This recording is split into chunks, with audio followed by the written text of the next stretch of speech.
खरं म्हणजे नीलम गोरे हा महाराष्ट्रामध्ये आणि आमच्या शिवसेना प्रमुखांनी आणि उद्धवजींनी हा पडलेला धोंड्याला विधान परिषदच्या आमदारकी देऊन 24 वर्ष पक्षाने यांना एवढा मान सन्मान दिल्यानंतर पक्षासाठी काय काम तर शून्य काम. आणि जिथे पाव तिकडे धाव या बाईंचं वागणं आहे.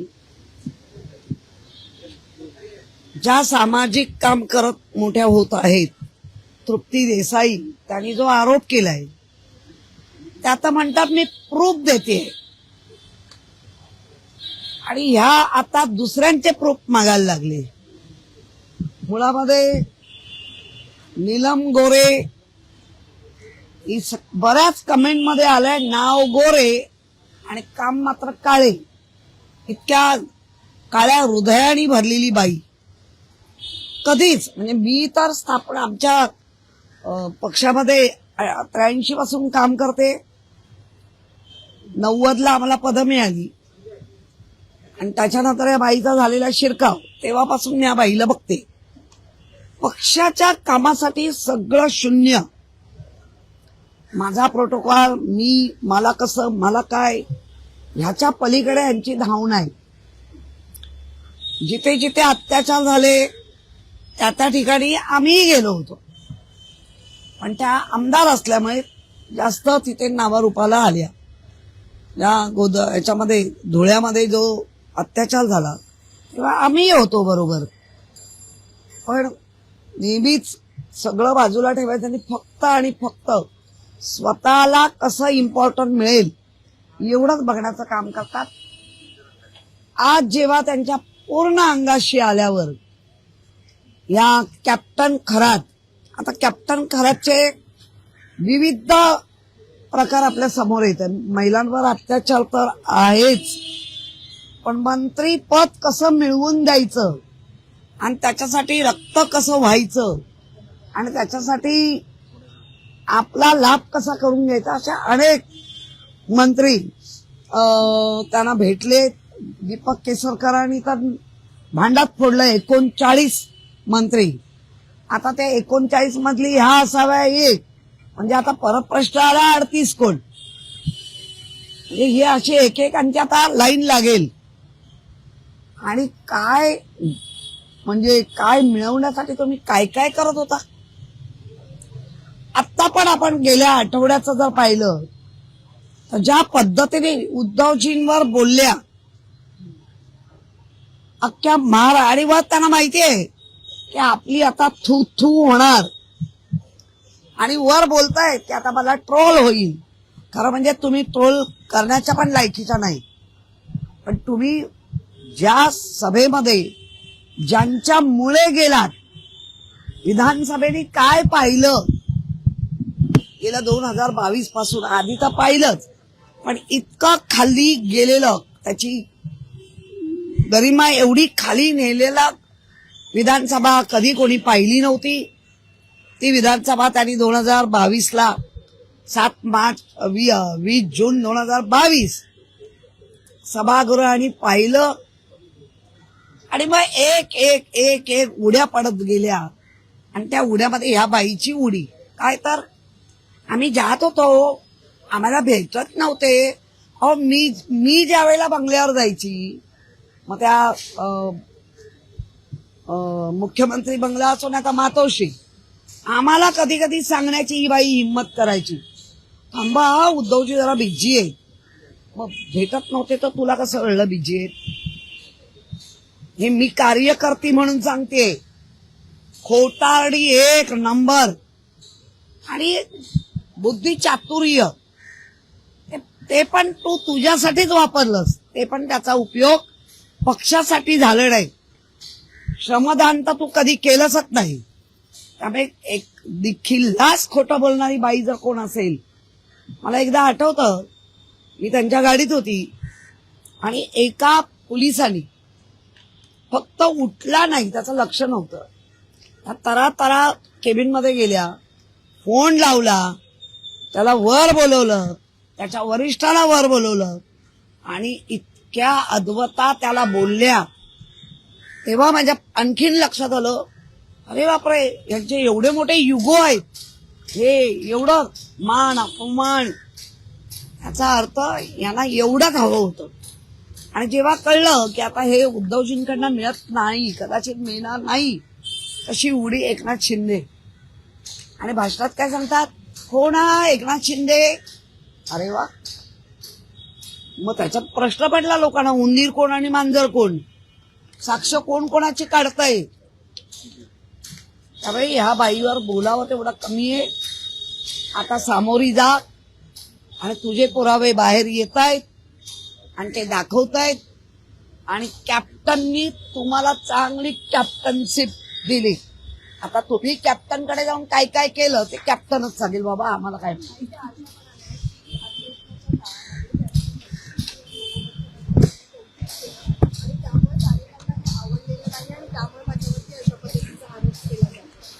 मुळात मुख्यमंत्री आणि उपमुख्यमंत्री निरोप समारंभाच्या वेळी जे करतात त्याला जर ह्या मोठ्या स्वतःचं एक क्रेडिट किंवा काय म्हणतात त्याला, काहीतरी मला चांगलं, तर मग त्याच्यावरच कळतं नाही केवढा येडपटपणा आहे. केलं ना मुख्यमंत्री आणि उपमुख्यमंत्र्यांनी, सर्वांसाठी केलं, तुझं पण केलं. आणि आम्हाला पोटदुखीचा काय प्रश्न, कोणालाच. तुझं पोट एवढं आहे की तुझं ते भरतच नाहीये, त्यामुळे पोटदुखीचा काय प्रश्नच येत नाही. काही आपण बघतोय की जर काही दिवसांनी शिंदे गटातनं चर्चा व्हायची की ऑपरेशन टायगर करेल, राष्ट्रवादीचे आणि उभाटाचे काही खासदार पुरतील. मात्र माहिती मिळते की आता दिल्लीत भाजपाच्या वरिष्ठांनी शिंदेंना शांत राहण्याच्या सूचना दिल्या. बघा, मला काहीतरी दिल्लीश्वरांनी द्यावं, माझं वजन हळूहळू कमी होत आहे, राजकीय, शरीराचं वाढतंय की मला नाही माहिती, राजकीय होतंय. त्याच्यामुळे जी काही तळमळ आणि जी काही महाराष्ट्रात आम्ही बघतोय ह्यांच्याबद्दल झालेली मळमळ, त्यामुळे जाऊन दिल्ली समोर शड्डू ठोकायचे. दिल्लीश्वरांच्या लक्षात आलं की हे जास्त झालं तर आम्हीच बदनाम जास्त हो. आधी ऑलरेडी दिल्लीश्वर बदनाम झाले ह्याच प्रकरणामुळे, अधिक होऊ. आणि हा एक महाराष्ट्र, अशा अनेक राज्य त्यांच्या विरोधात उभे राहत आहेत. अजून महाराष्ट्र कारणीभूत होऊ नये. आणि आता त्यांचं काम संपलेलं आहे असं दिल्लीश्वरांना वाटतंय. जेवढं काय राष्ट्रवादी तोडायची होती, शिवसेना बाळासाहेबांची फोडायची होती, ते आता तोडून फोडून मोडून झालेले आहेत. आणि त्यांनी पाहिलं, एवढं तोडलं मोडलं, सगळ्या मुंड्या चित केलं, तरी शिवसेना मुंबईमध्ये 65 संख्येनी, आणि जे आता ते अभ्यास नक्की करत असतील, 16 सीट ह्या 50 म्हणजे 100 आणि 50च्या बदले आहेत. याचा अर्थ तो त्यांनी लक्षात घेतला असेल की ह्याची उपद्रव्यता संपलेली आहे. आज अश्विनी भिडे मुंबई महानगरपालिकातील आयुक्त पदाची पदभार स्वीकारतील असं सांगितलं जातंय. मोठा विरोध एकनाथ शिंदे करताना बघायला मिळाले. मात्र कुठतरी त्यांची बोळवण केली, तुषार दोषींना सक्तीच्या रजेवर पाठवून त्यांची बोळवण करून अश्विनी भिडेंना हे केलं असं वाटतंय तुम्हाला? महापालिकेत महापौर महिला आहेत, विरोधी पक्षनेता तुम्ही महिला आहात, आयुक्तपदी सुद्धा महिला येणार. मुळामध्ये भिडे मॅडम, अश्विनी भिडे या आपल्याकडे एएमसी म्हणून काम करून गेलेले आहेत. त्यांच्या सोबत आम्ही काम केलेलं आहे. आणि त्यांच्या सोबत काम करत असताना त्यांच्या संपूर्ण त्यांचा जो कार्यभार आहे तो कसा असतो, त्या अतिशय सकारात्मक दृष्टीने काम करतात. सकारात्मक दृष्टीमध्ये ते पक्ष भेदाभेद करत नाही. त्या एएमसी होत्या. आणि गुडलक त्यांचं की या वेळेला ह्या मुंबई महापालिकेवर पहिल्यांदा ज्या एएमसी होत्या त्या पुन्हा आयुक्त म्हणून येत आहेत. कारण मुंबईमध्ये पहिल्यांदा ज्यापासून विरोधी पक्षनेता, त्याच्यामध्ये पहिल्यांदा महिला विरोधी पक्षनेता, आता पुन्हा एएमसी बनून आलेल्या आता आमच्याकडे आयुक्त म्हणून येत आहेत, आणि त्या पण महिला महापौर तर आहेतच. त्यामुळे खरंच आहे, महिला सेक्रेटरी आहेच MS डिपार्टमेंटची. त्यामुळे खरंच महिला राज आहे.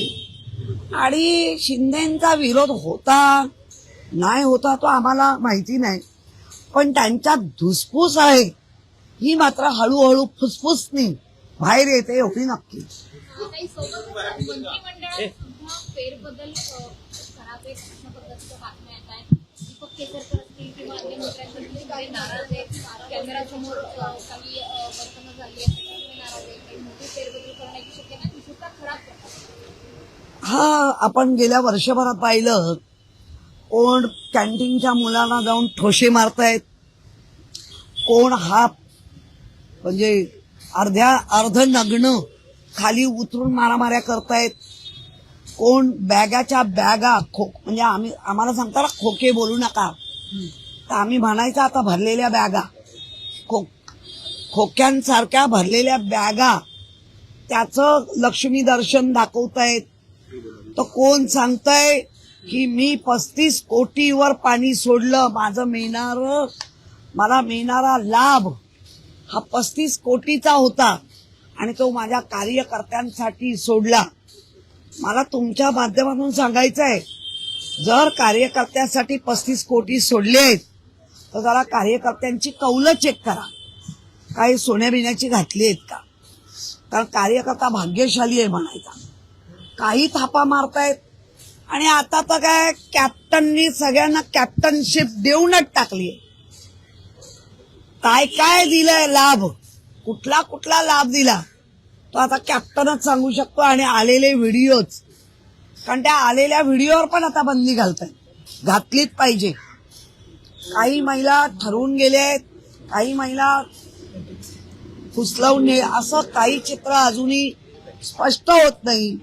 पण महिलांचे पालक गेलेले असताना ज्या कॅप्टननी धाडस केलं, ते धाडस या राजकीय लोकांचं पाठबळ होतं, म्हणूनच एवढ्या मोठ्या प्रमाणात ऑफिसमध्ये इम्पोर्टेड काच लावून की ज्या काचेतून बाहेरचं दिसतं पण आतलं दिसत नाही, अशा पद्धतीने अत्याचार केलाय. आणि ह्या प्रमाणे कुठच्या तरी हॉटेलमध्ये भेटल्या. तर कॅप्टन काय वृत्तीचा माणूस, तुमचं वय काय, तुम्ही काय करताय, तुम्ही कुठल्या मंत्रिपदासाठी काय करताय, काय काय वयाचं आपल्या पदाचं काय भान आहे की नाही. ताई, काल सभागृहामध्ये तुम्हाला बऱ्याच ठिकाणी थांबवण्यात आलं होतं. काय मुळामध्ये काल आम्हाला भाजपकडून असं सांगितलंय 50 खोके आम्ही त्याला उत्तर देणार, 50 ठोस्याने आम्ही उत्तर देणार, 50 ठोसे म्हणून अशा पद्धतीने आम्ही उत्तर देणार. नाही, मुळामध्ये अशा धमक्या, अशा पोकळ धमक्या आम्ही घाबरत नाही. ठोशे मारायला तर आम्ही काय केळी काढायला जाणार का. हा, तुम्ही द्याल तेव्हा. इतका पण मागचे आमचे इतिहास जरा तपासा, नवीन आलेत त्यांनी. हा, एक मिनिट. काल जो प्रकार घडलाय तो महापौरांनी आम्हाला फोन केले, महापौरांच्या डिपार्टमेंटमधनं फोन आले, कुठलाही विषय सांगितला गेला नाही. पण प्रथम नागरिक आणि मुंबई महानगरपालिकेच्या महापौर या सभा चालवण्यासाठी इम्पॉर्टंट असतात आणि मुंबईसाठी इम्पॉर्टंट आहे. काही बोलवल्यानंतर लगेच जायलाच पाहिजे.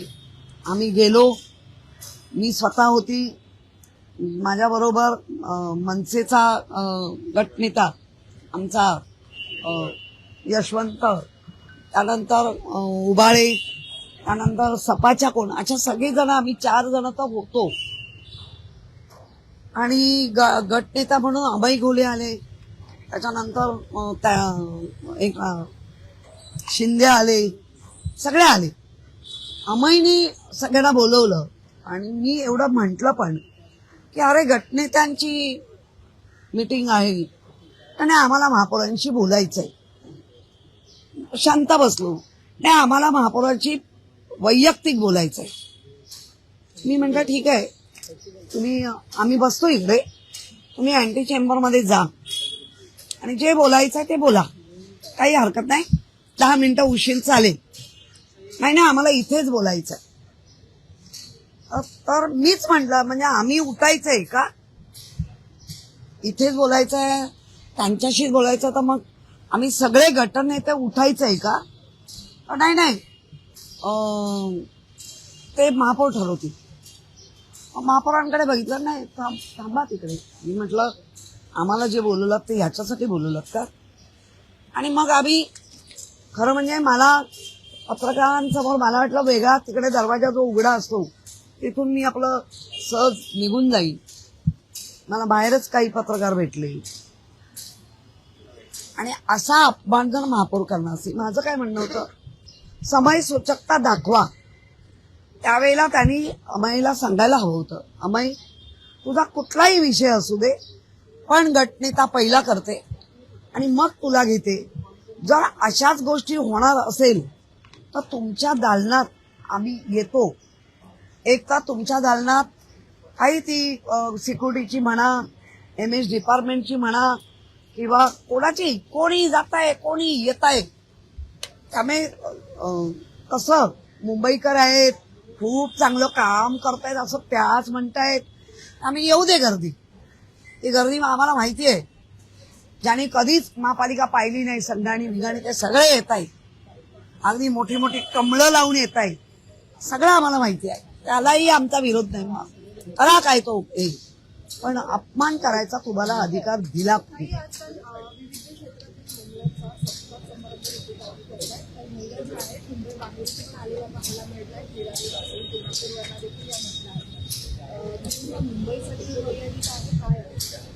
मुळामध्ये कुठलाही कार्यक्रम एवढा मोठा करतो तर त्यासाठी गटनेत्यांना बोलवून की बाबा आपण हा महापौरांचा कार्यक्रम राहिलाय, आपण करतोय, तुमच्या नगरसेवकांना सगळ्यांना सांगा की मुंबईच्या मर्यादित असलेल्या लोकांचे तुम्ही फॉर्म भरा आणि तुमच्या शिफारसीने आम्हाला कळवा.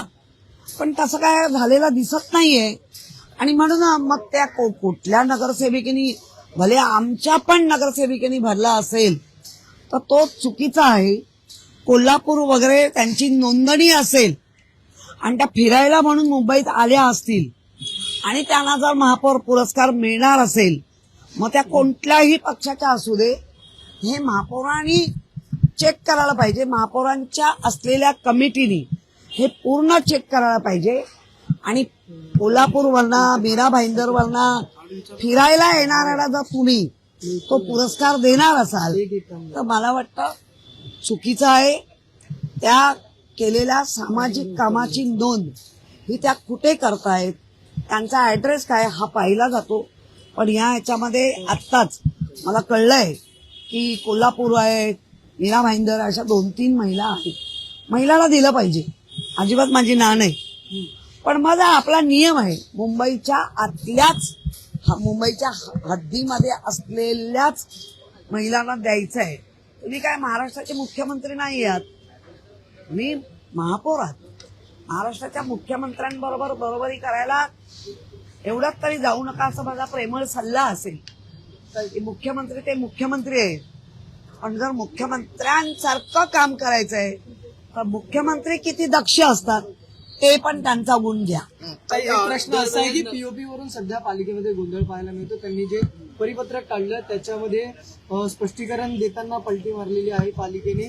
एक मोठा विरोधाभास हा समोर आलेला पाहायला मिळते. कशा पद्धतीने बघतात या सगळ्या कारण? एकीकडे ते म्हणतात मूर्तिकारांना रंग असेल किंवा माती असेल ती दिली जाईल, जे मंडपाच्या परवानग्या आहेत त्या दिल्या जातील. सगळ्या ह्याच्यात आता गोंधळ पाहायला मिळतो पुन्हा एकदा. कोविड काळापासून ह्या मूर्त्यांबद्दलचे प्रश्न निर्माण झाले. पीओपी असेल आणि आपल्याला दिली गेलेली माती असेल, ज्या आपण जी गणपतीसाठी माती दिली जाते त्याचं पण विसर्जन समुद्रामध्ये येऊन त्या काठावरचे जलचर मरतात आणि घट्ट बसतात. अर्थात छोटे छोटे मासे ते बाधित होतात, त्यांना त्रास होतो. आणि पीओपीनी तर कायच्या काय होतो, सगळ्यात मूर्त्या बाहेर येतात. त्यामुळे निर्णय ज्या वेळेला हे सुरू झालं त्यावेळेला आपण पॉन्ड चालू केले. मुंबईमध्ये पहिल्यांदा शुभा राऊळांच्या माध्यमातून महापौर कशा असाव्या शिवसेनेच्या, शुभा राऊळांच्या माध्यमातून पॉन्ड चालू केले गेले आणि त्याच्यात मूर्त्या विसर्जित होत होत्या. आज आमची पण घरातली मूर्ती 21 इंचाची असते. वरी जांभोरी मैदानात मोठे 2 पॉइंट तयार केले जातात. कुठेही मैदान न खोदता पॉइंट तयार केले जातात.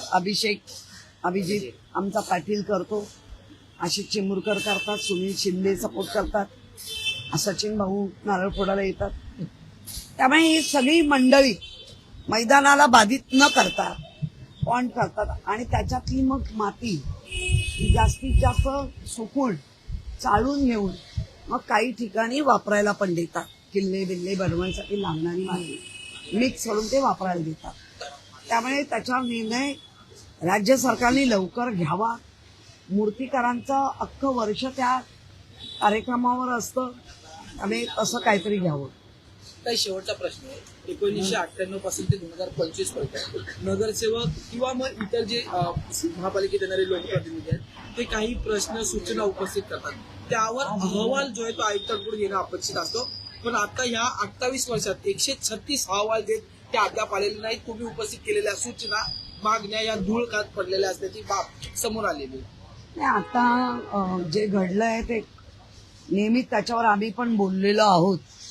पण मला आता अपेक्षा आहे या सगळ्या गोष्टीवर अश्विनी भिडे मॅडम अगदी चांगला प्रकाश टाकतील आणि त्यांचा जो कार्यकाल आहे पूर्ण तो यशस्वीरित्या त्या पार पाडतील.